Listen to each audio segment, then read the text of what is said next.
Hi, I'm Jennifer Isabella. And I'm Dane Anderson. Your co-host for Forrester's podcast, What It Means, where we explore the latest market dynamics impacting executives and their customers.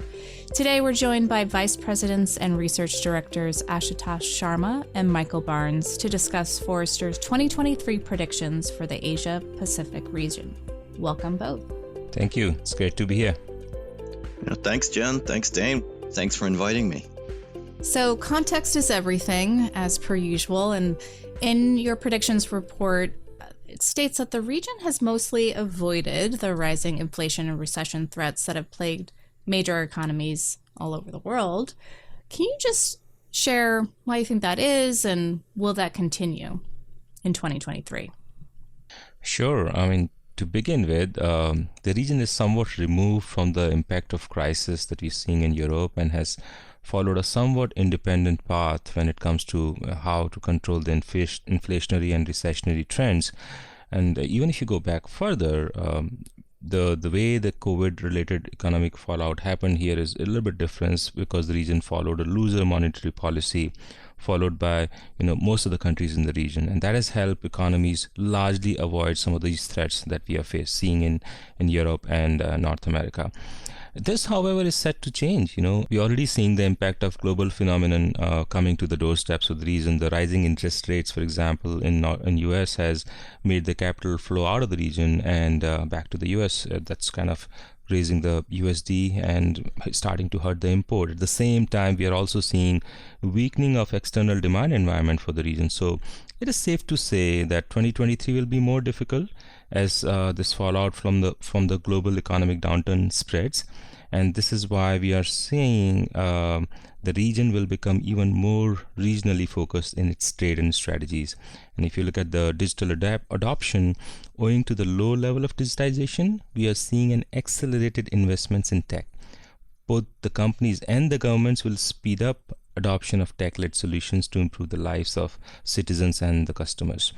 And this is happening in the backdrop of rapidly evolving customer expectations. So it'll be kind of a continuing struggle to stay ahead of these rising customer expectations for both. On this point of the economies here becoming more regionally focused as opposed to having this dependence on the West, which is how we've seen this dynamic in the past, we've made a prediction on this. Can you share a little bit more background on what that prediction is? Yeah, we are predicting that in 2023, the cross-border commerce in the region will increase by 20%. And it's based on certain underlying trends. To begin with, the region is working to make the trade easier between the countries in the region. The very recent the regional comprehensive economic partnership agreement, which came into effect in November 2020, which was signed in November 2020 and has come in effect fairly recently, will give cross-border commerce a further boost by removing tariffs and easing barriers and restrictions to regional trade for small and medium-sized businesses. And that's a big deal because there are 15 countries which are there as part of that.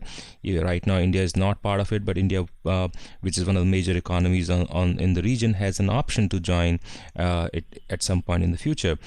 And in parallel to this agreement, India, China, and some of the other Southeast Asian nations are embracing modern payment networks that are threatening the way the cross-border payments have happened in the past using SWIFT and other systems. India, for example, has built this unified payment interface originally to solve for domestic payment, but it is rolling it out for cross-border payments on a country-by-country basis. So besides its smaller neighbors such as Bhutan, Nepal, and Bangladesh, it has also entered into a similar partnership with Singapore and Japan, and not to mention other countries outside the region such as Middle East and Europe. Likewise, China has a cross-border interbank payment system which allows transaction in renminbis, and that's also growing fairly rapidly. So if you combine these trends with the fact that the region, especially Southeast Asia, has a very high smartphone ownership, very deep internet penetration, more than 90%, and then the digital payment is growing fairly rapidly, it gives us the confidence to say that the in-region cross-border payments is certainly going to grow fairly rapidly in coming days. Yeah, it's a Good point, Ashutosh. I mean, there's a couple of trends to think about here, right? I mean, one is the natural response to the lockdowns and the disruption to supply chains in lockdowns.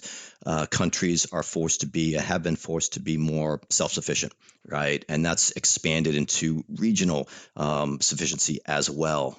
There's that. There's certainly the continued growing power and assertiveness of countries in region looking for a bit more, let's say, control, self-determination about things like cross-border payments. And then there's the simple fact that SWIFT is what, 50 years old? It's old, antiquated technology, and that's the basis for cross-border payments now. So, of course, technology is going to drive some innovation. We've seen it in the consumer banking space with access to APIs, which translates to tools like Venmo, which become just an absolute given based on better, more modern technology. The biggest issue is corporate banking is much more complex. So there isn't quite the equivalent of an API in the commercial banking world, but that's where some of the initiatives, Ashutosh, that you mentioned, that's exactly what they're targeting. So it's really just a natural progression of technology innovation that is, I think, reinforcing some of the geopolitical regional trends that we've been seeing towards increased power and kind of self-determination. And probably the West looking elsewhere, right? So with an America First agenda for the States and other countries, Asia is filling that void with its own trade agreements that the West has turned away from. So that's another driving force here on this trend. I think. What is the guidance? So for this trend, what does it mean? What do our clients need to do when they factor this prediction? Yeah, the guidance here would be that if you are a retailer or a bank or any corporation which is looking to operate in the region, then you should better invest in solutions that can integrate with the region systems, especially the payment networks which are purpose built for the region and are very common and prevalent here. So it will not only be easier for you to accept payment, but it will be easier for your customers to buy from you, and that's going to be a big deal for anyone who's here. So, sort of moving the conversation to another prediction, one of the things that we had mentioned earlier in the episode was that firms will continue to struggle keeping pace with customer expectations, right? And so one of the areas that'll manifest is in omni-channel programs. So can you explain what you're predicting in this space for 23? Yeah, sure, Jen. So, I mean, the prediction is that 80% or 8 in 10 omni-channel initiatives will fail. Now, to validate that, we have to put some context around it, right? So you can think about it kind of from three phases. Pre-pandemic, pre-lockdown, most firms, certainly in region, and it varies a bit by country, but it's safe to say that most organizations, most brands were really bad at omni-channel. In fact, it wasn't omni-channel at all. What they did was multi-channel engagement, by which I mean brands would have multiple channels that their customers could use to engage with them. But those channels were, to a very large extent, isolated.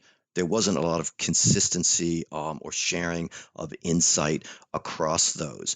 Now, a true omni-channel strategy, just to contrast, is one where the brand says, from the customer's standpoint, the customer can engage with that brand in whatever means is most convenient to them.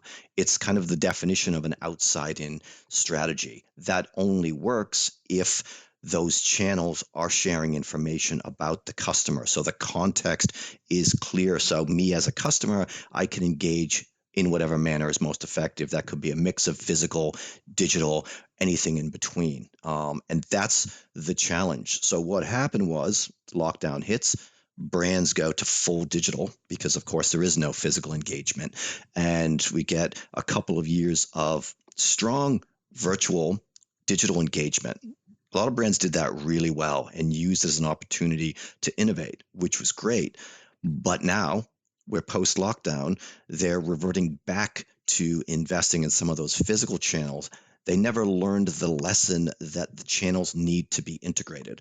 So it's almost a massive shift from extreme, all virtual, back to not necessarily extreme, all physical, but distinct.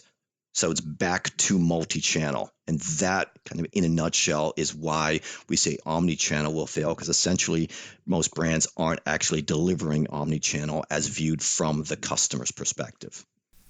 And just to add to that, there's a latent demand or the desire of the customers to go back to physical channels as well, which wasn't understood by the brands as much. If you attend any of the in-person events or any of the shopping malls, the number of people who are thronging to these places is unprecedented, and that sort of shows that people crave for physical interaction as much as they crave for the digital interaction. So while we did see the initial jump again back to the physical channels, but to Michael's point, companies need to figure out how do they bring the two together in a much more seamless manner, because the expectations that were built during the pandemic as to how digital should work, people carry that to the physical environment as well, and they don't want to see two disjointed experiences in those spaces.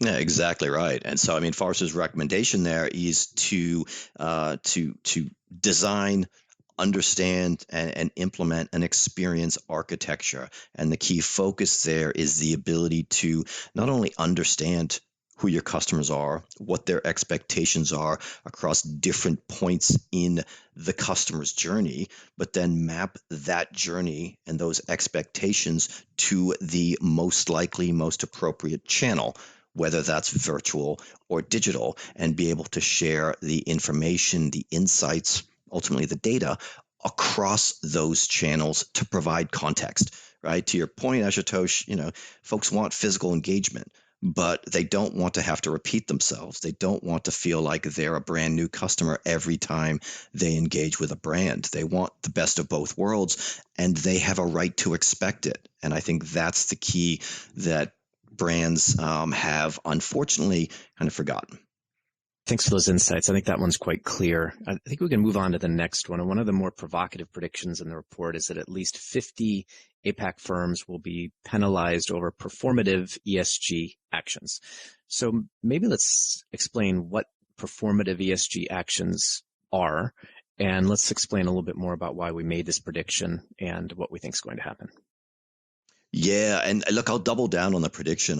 We'll get into kind of describing what the heck we're talking about, but it's worth mentioning as well the global prediction along these lines, which is that at least 10 companies, 10 Fortune Global 200 companies, will be fined $5 million US or more for ESG, basically for greenwashing. And so I kind of answered the question there. What is performative ESG action? Well, essentially, it's greenwashing or the equivalent, but greenwashing is where the fines are happening, primarily because there are regulations around what you can actually do from an advertising standpoint, from a communication standpoint. So as an example, 2021. The European Commission did a review of brands' websites. What they found was 50%, so half of the green claims made by brands in the European Union had no evidence whatsoever to support them. There was no ability really for their customers to validate these claims they're making. Now, not all brands are purposely engaging in greenwashing. Many have good intents, but there's a level of rigor required there, right? There's a level of proof required, and this is the difference between performative, where it's maybe overstating capabilities as opposed to reflecting action and being authentic. And again, I feel like in the major theme in this entire prediction is kind of pre and post pandemic. But what we've learned, among many things, is that as individuals, as customers, we are more purpose-led. We're more values-driven post-pandemic. And one of the ways that manifests itself is a less tolerance for unsubstantiated claims. I could use maybe another term, but I'll stick with unsubstantiated claims there.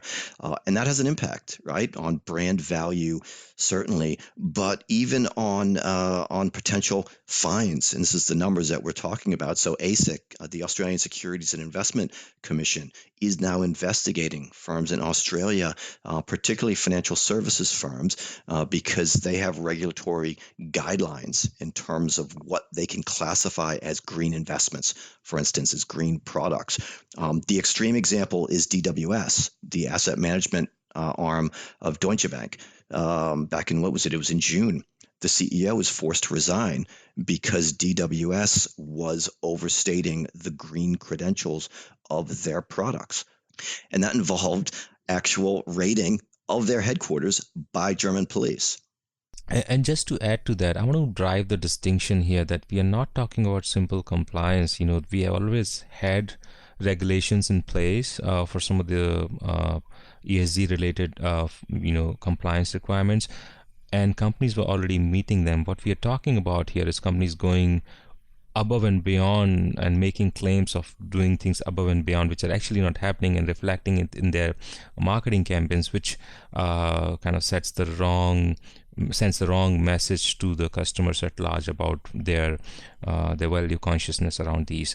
So that's something we're seeing that we will see a lot of, at the same time penalizing by the different regulators across the region on those actions. Yeah, and look, the reality is, I think most folks want to do the right thing. They're just under extreme pressure to respond to expectations for greener products, right? For more sustainable initiatives. And the truth is, a lot of organizations don't really have a good handle on where to begin. They're not sure what they should be doing, how fast to be doing it. They have other business priorities that impact how much they can devote resource-wise.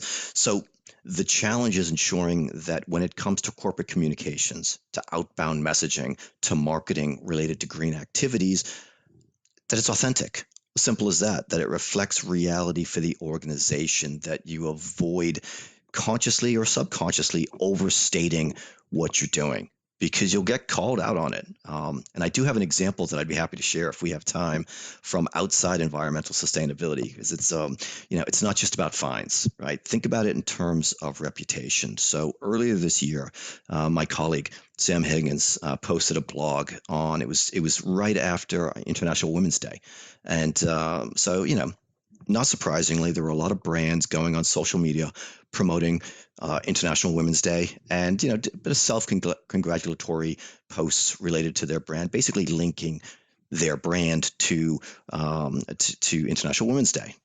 So a couple of folks in the UK created a bot that linked these congratulatory Twitter feeds or Twitter messages with open data from the UK government on gender pay gap by company, because that data needs to be reported and it's readily available.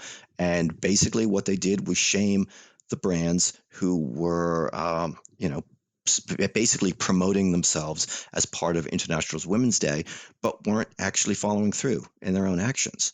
Now, it's not about them achieving pay equality immediately. It's just about ensuring that there isn't that disconnect, right? The clear disconnect between messages, outbound marketing, and reality, and that there's efforts being made to close that gap. And that's what they were calling out. And it had a negative brand impact. It was embarrassing for a lot of brands, and rightfully so.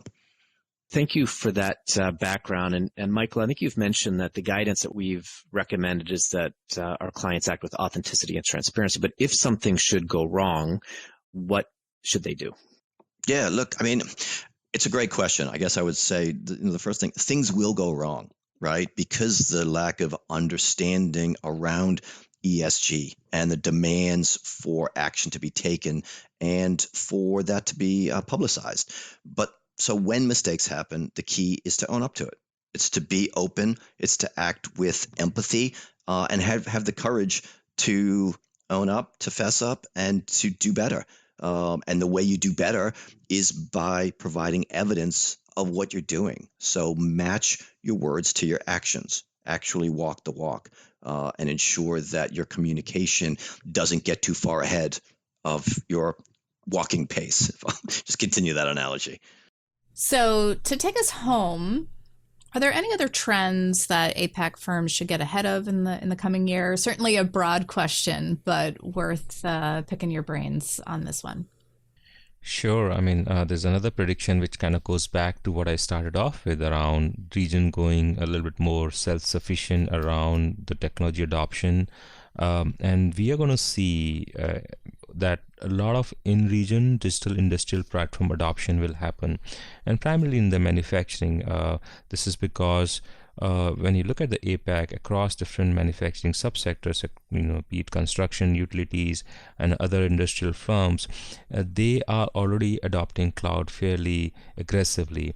Now that's going to morph into them adopting digital industrial platforms, which enable them to connect and analyze the industrial data, bridging the physical and the digital world that exists around them. So that's something we're going to see in the next 12 months.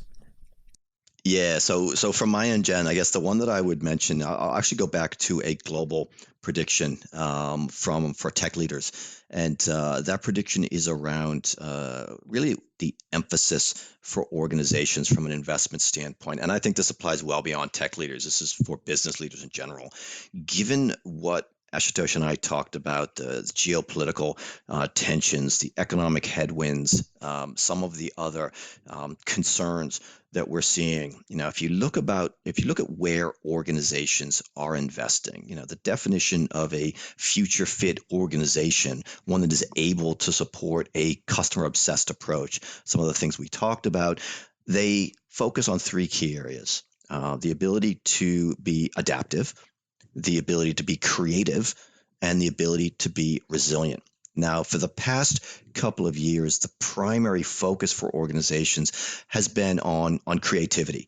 In particular, the ability to understand customer needs and deliver capabilities, services, products, primarily digitally, that actually respond to those. So creating differentiation through their initiatives via customer insights. What we see over the next 12 and probably beyond, but certainly for 2023, is a shift from creativity to resiliency. In fact, our prediction is that 80% of organizations will shift their primary focus from that creative emphasis to resiliency. And I would consider resiliency from two perspectives. One is really from a data standpoint, the ability to access data and transform that into insights, in particular predictive insights for things like supply chain visibility, as an example. But that's only half the equation. That's the technology side of things. The other half is the organizational capacity to respond to those insights, right? And to make changes necessary, even if they're painful, in order to continue delivering on your brand promise, regardless of the situation, whether it's geopolitical issues, economic issues, severe weather issues, whatever it may be. That's really the core, I'd say, business priority certainly for 2023, if not beyond. Great insights. Thank you both for joining us today. Thanks for having us here. Thanks, folks. If you like what you heard today, subscribe to Forrester's What It Means podcast on Apple Podcasts, Google Podcasts, or your favorite podcast player. To continue the conversation, follow Forrester on Twitter, Instagram, and LinkedIn, or drop us a note at podcast@forrester.com. Thanks for listening.